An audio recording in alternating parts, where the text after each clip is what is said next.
Si quelqu'un vous épouse à cause de votre aspect physique et que cette personne ne craint pas Dieu, un jour cette personne se détournera de vous pour aller retrouver à l'extérieur les critères pour lesquels vous avez sélectionné vous, mais que vous n'avez plus aujourd'hui parce que votre âge a avancé. Le critère sur lequel vous devez baser le choix du partenaire qui passera le reste de votre vie, ça doit être d'abord la crainte de Dieu. La Bible dit dans Proverbe chapitre 31 verset 30, la grâce est trompeuse et la beauté est vaine. La femme qui craint l'Éternel, c'est elle qui sera louée. Donc j'aimerais encourager quelqu'un. Dieu accorde beaucoup d'importance au choix du partenaire que nous faisons. Nos destins sont entremêlés.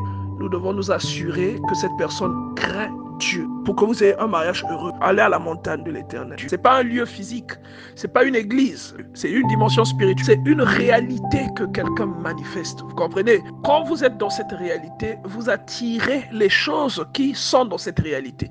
Par exemple, pour attraper un poisson, tant que l'appât est à l'extérieur de l'eau, le poisson ne vient pas.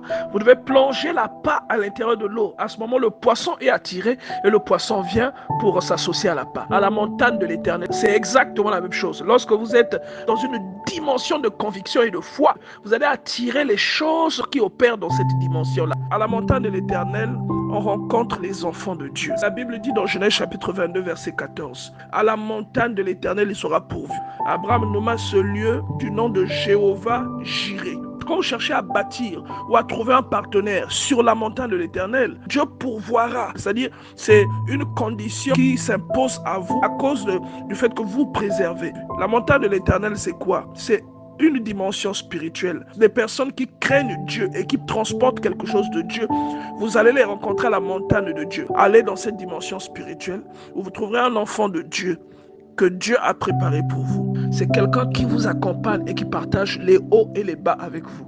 Et il passera le reste de sa vie avec vous. On bâtit un foyer stable autour de la foi, la crainte de Dieu, les fruits que porte la personne et de la vertu. On ne bâtit pas un foyer uniquement autour de la beauté de la personne. Si vous recherchez un partenaire, recherchez Dieu dans ce partenaire.